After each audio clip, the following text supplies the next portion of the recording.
मुनि अष्टावक्र अब राजा जनक को आत्मज्ञान के गहरे सूत्र बताते हुए कहते हैं कि जनक, आत्मा सदा मुक्त है। यह बंधन जो तुझे दिखाई दे रहा है यह केवल तेरा भ्रम है। तू सदा से मुक्त है जनक, परंतु तूने स्वयं को देह, मन और इंद्रियों से जोड़ लिया है। यही अज्ञान तुझे बांधता है। आत्मा तो ना जन्म लेती है ना मरती है। जो जन्म मरण के चक्र में फंसा हुआ प्रतीत होता है वह केवल और केवल शरीर है, आत्मा नहीं है। जब साधक यह विवेक करता है कि मैं शरीर नहीं हूं, तभी मुक्ति की झलक मिलती है। यह ज्ञान ग्रंथों से नहीं, केवल अनुभव से आता है। आत्मा को जानने के लिए भीतर उतरना पड़ता है। जनक, जब तू इस सच्चाई को अनुभव करता है तब तू संसार की सीमा के पार चला जाता है। इस पर जाने के बाद ना भय बचता है ना कामना, केवल शुद्ध साक्षी भाव रहता है। जनक, मन ही बंधन और मोक्ष का कारण है। मन की कल्पनाएं ही संसार को जन्म देती हैं। जब मन विषयों की ओर भागता है तो तू बंध जाता है। मन ही तेरा शत्रु भी है और मित्र भी। यदि तू मन को केवल साक्षी भाव से देखता है तो वह मित्र है, और यदि उसके जाल में फंस जाता है तो वही बंधन बन जाता है। साधक को चाहिए कि वह मन को केवल देखे, उसमें उलझे नहीं।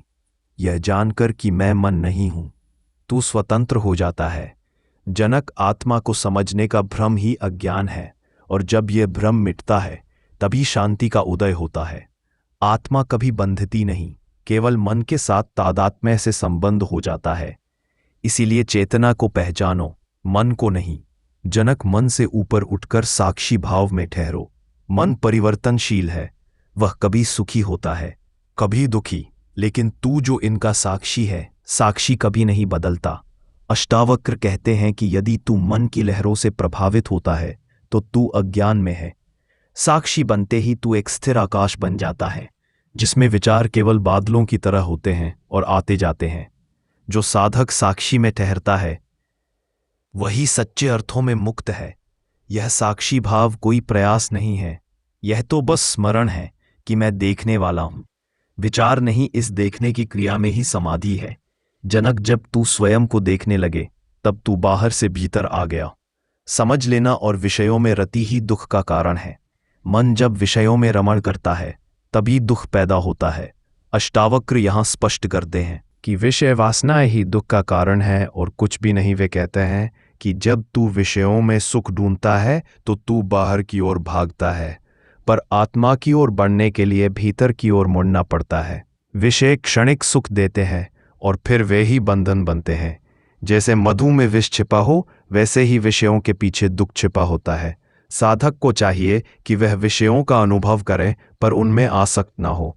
यह वैराग्य आत्मज्ञान की प्रथम सीढ़ी है। जब तू विषयों को देखता है पर उनमें लिप्त नहीं होता, तब तू भीतर की ओर जागता है। यही जागरण तुझे स्थायी सुख की ओर ले जाता है, और साक्षी भाव आत्मा की सीढ़ी है। जनक, तू शरीर नहीं है, मन नहीं है, विचार नहीं है, तू केवल साक्षी है। और इन बातों को केवल दोहराओ मत, अनुभव करो। बार बार बार बार यह जानना ही आत्मा की ओर पहला कदम है। जब तू अपने भीतर उस देखने वाले को पहचानता है तब सारा द्वैत समाप्त हो जाता है। साक्षी का ना कोई जन्म है ना कोई मृत्यु है, वह तो केवल है सच्चित और आनंद। साक्षी बनने के लिए ध्यान कर। अपने विचारों, भावनाओं और क्रियाओं को बिना हस्तक्षेप धीरे धीरे तू इन सब से अलग हो जाएगा, और जब तू अलग हो जाएगा तब तू आत्मा में स्थित हो जाएगा। जनक, संसार का कोई वास्तविक अस्तित्व है ही नहीं। अष्टावक्र यही समझाते हैं कि यह संसार तो एक भ्रम है। संसार केवल एक मन की कल्पना है।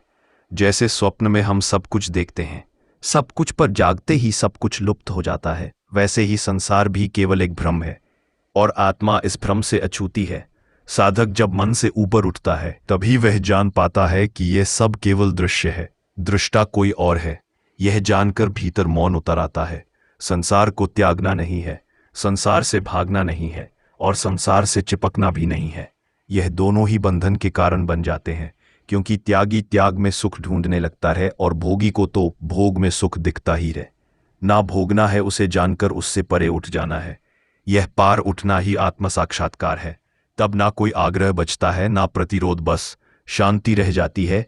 और जनक, यह सुखदख मन की अवस्थाएं हैं, आत्मा पर प्रभाव नहीं डालती। अष्टावक्र कहते हैं यह दोनों मन की प्रतिक्रियाएं हैं। आत्मा तो केवल देखती है, तटस्थ शांत। जब तू दुख से ग्रस्त होता है तो तू मन में है, जब तू साक्षी बनता है तब सुख दुख तुझसे टकराकर लौट जाते हैं। साधक को चाहिए कि वह दुख में भी देखे और सुख में भी। यह देखना ही साधना है। तब तू एक गहरे मौन में उतरता है जहाँ सब कुछ सम हो जाता है। यही समत्व योग है जनक, और यही आत्मा की स्थिति है। और जनक, आत्मा का अनुभव ही सच्चा ज्ञान है। पढ़ना, सुनना और समझना यह केवल प्रारंभिक स्तर है। अष्टावक्र कहते हैं कि जब तू आत्मा का प्रत्यक्ष अनुभव नहीं करता तब तक तेरा ज्ञान अधूरा है। आत्मा को शब्दों में नहीं बांधा जा सकता, वह तो मौन में प्रकट होती है। जब तू अपने भीतर पूरी तन्मयता से बैठता है, विचारों को देखता है और उनमें उलझता नहीं, तब धीरे धीरे आत्मा की झलक मिलने लगती है। यह झलक ही सारे द्वंद्वों को समाप्त कर देती है। यही तो ब्रह्मा ज्ञान है। जनक, इसे पाने के लिए बाहर नहीं जाना, केवल तुझे भीतर उतरना है। और याद रखना, जनक की इच्छा ही बंधन का मूल कारण है। जब तक तेरे भीतर कोई भी चाह बाकी है, चाहे वह कैसी भी चाह हो, चाहे संसार की चाह हो, चाहे मुक्ति की चाह ही क्यों ना हो, जब तक चाह है तो मुक्त नहीं हो सकता। इच्छा चाहे कितनी भी सूक्ष्म हो, वह तुझे संसार से बांध ही देती है। मुक्ति का मार्ग केवल इच्छा रहित होने से खुलता है। जब तू भीतर से पूर्ण अनुभव करता है, तब चाह स्वतः गिर जाती है। यह गिरना किसी प्रयास से नहीं होता, बल्कि भीतर के साक्षात्कार से होता है। जब तू जान लेता है कि तुझे कुछ चाहिए ही नहीं, तब पूर्णता को पहचानता है। यह पूर्णता ही ब्रह्मा है। इच्छाओं से भरा हुआ मन तो नहीं है, तू तो वह है जो इन इच्छाओं को देखता है, बस। और जनक, बार बार स्वयं का मूल्यांकन करो। देखो कि कहाँ तक पहुंचे तुम्हारा आत्मदेव, तुम्हें स्वयं बता देगा। वह कहते हैं कि तू स्वयं को देख, तेरा ध्यान किस ओर है? क्या तू आत्मा में स्थित है या विषयों में? आत्मज्ञान के मार्ग पर चलने वाले को बार बार अपनी स्थिति पर दृष्टि डालनी चाहिए। बार बार अपने अंदर झांकना चाहिए कि कहाँ तक पहुंचाऊं। क्या मेरे अंदर दया फिर है तो तू सही दिशा में है। आत्मनिरीक्षण ही साधना का केंद्र है जन। जब तू अपने भीतर के झूठ को देख लेता है, तब सत्य अपने आप प्रकट होता है। सत्य कहीं बाहर से नहीं आता, वह तो भीतर से खुलता है, भीतर से जन्मता है, भीतर से प्रकट होता है। और एक बार प्रकट हुआ तो ऐसा प्रकट होता है कि जीवन के सारे दुख समाप्त हो जाते हैं, जीवन शांत हो जाता है और आत्मा लबालब इस अस्तित्व को पूर्ण कर देती है। और जनक, गहरी बात यह है कि मन को साधना नहीं है, तुझे इसके लिए केवल मन को समझना है। मन को दबाना, त्यागना या बलपूर्वक रोकना कोई समाधान है ही नहीं। प्रारंभ में ठीक है साधना के लिए, ताकि तुम एक सही मार्ग को पकड़ लो। बाद में तो मन को केवल देखा जाए तो वह शांति की ओर झुकने लगता है। मन को नियंत्रित करने की कोई आवश्यकता नहीं है, उसे तो समझने की आवश्यकता है। जब तू विचारों को बिना विरोध के देखता है तो वे स्वयं शांत हो जाते हैं। मन की गतिविधियों को स्वीकार कर, उनमें हस्तक्षेप मत कर। यह स्वीकार ही ध्यान है और ध्यान कोई कर्म नहीं, यह जागरूकता की स्थिति है। मन को मित्र बनाकर उसकी प्रकृति को समझ, तभी वह आत्मा में विलीन होता है। अष्टावक्र फिर से समझाते हैं कि आत्मा कर्ता और भोगता नहीं है। आत्मा ना कुछ करती है ना कुछ भोगती है। जो कुछ होता है वह मन और शरीर के स्तर पर होता है। और जब तू स्वयं को कर्ता या भोगता मानता है, तब बंधन लेता है। आत्मा केवल देखती है, वह कभी भी किसी क्रिया में संलग्न नहीं होती। यह जानना है कि मैं कुछ कर ही नहीं रहा हूं, साधना की सर्वोच्च स्थिति है। यह जानकर तू अपने अहंकार से मुक्त हो जाता है। फिर तू जो भी करता है वह सहज होता है, उसमें कोई अभिमान या अपेक्षा नहीं रहती। और यही तो निष्काम कर्म है। जग और अष्टावक्र बार बार विवेक पर बल देते हैं। वे कहते हैं कि विवेक ही मुक्ति का द्वार है। और विवेक क्या है? विवेक यही सत्य असत्य का ज्ञान, क्षणिक और शाश्वत का ज्ञान। यह देखना कि क्या शाश्वत है, क्या क्षणिक है, क्या अमर है और क्या क्षणभंगुर है। जो चीजें बदलती हैं वे तू नहीं है, जो सदा एक समान बनी रहती है वही तेरा स्वरूप है। जब तू इस भेद को जानता है, तब तू विषयों से हटकर अपनी आत्मा की ओर लौट जाता है। विवेक से ही वैराग्य उपजता है। वैराग्य कोई त्याग नहीं है। के मौन का अभ्यास करें। ध्यान में बैठे कुछ ना सोचे, कुछ ना चाहे, बस अस्तित्व हो जाए, और यह हो जाना ही आत्मा की उपस्थिति में समर्पण है। केवल हो जाओ मौन शांत, और मौन ही आत्मा का स्वभाव है। जो कुछ भी जानता है वह तू नहीं है। अष्टावक्र आगे कहते हैं कि जो वस्तुएं तू जानता है वे सब तू नहीं है। तू जानता है शरीर को, आ तू शरीर नहीं है। तू जानता है मन को, आ तू मन नहीं है। जानता है विचारों को, तो तू विचार नहीं है। तू जानता है भावनाओं को, तो तू भावना नहीं है। जानने वाला ही आत्मा है, जो जानता है पर स्वयं कभी नहीं जाना जाता। यही दृष्टा तेरा सत्य है। जब तू इस बोध में ठहरता है तब सारा बंधन समाप्त हो जाता है। बंधन केवल असत्य से तादात्म्य के कारण होता है, और असत्य को समझने के लिए केवल बुद्धि का ज्ञान काफी है। लेकिन आत्मा को समझने के लिए बुद्धि का ज्ञान काम नहीं आएगा, और उसके लिए कोई साधन भी नहीं चाहिए, केवल सजगता चाहिए। अष्टावक्र कहते हैं कि आत्मा कहीं बाहर नहीं है, जिसे साधनों से प्राप्त किया जाए वह तो तेरे भीतर सदा विद्यमान है। केवल तू उसका स्मरण कर और वह प्रकट हो जाती है। जब कोई साधन, कोई क्रिया, कोई पूज इसे ला ही नहीं सकती, तो तू क्यों व्यर्थ के प्रयास करता है? केवल सजगता इसे ला सकती है, तो तू सजगता में ठहरा। सजगता से देख, केवल जैसे अंधेरे में दीप जलाओ तो प्रकाश होता है, वैसे ही अज्ञान में जागो तो आत्मा प्रकट होती है, और यह जागना ही तो साधना है। और जनक, आत्मा ही सत्य है, शेष सब कुछ भ्रम है। इस संसार में जो भी तू देख रहा है वह एक परिवर्तनशील दृश्य है। आत्मा ही वह सत्य है जो सदा एक सा है। जब तू दृश्य से हटकर दृष्टा की ओर लौटता है तब तुझे वास्तविक शांति मिलती है।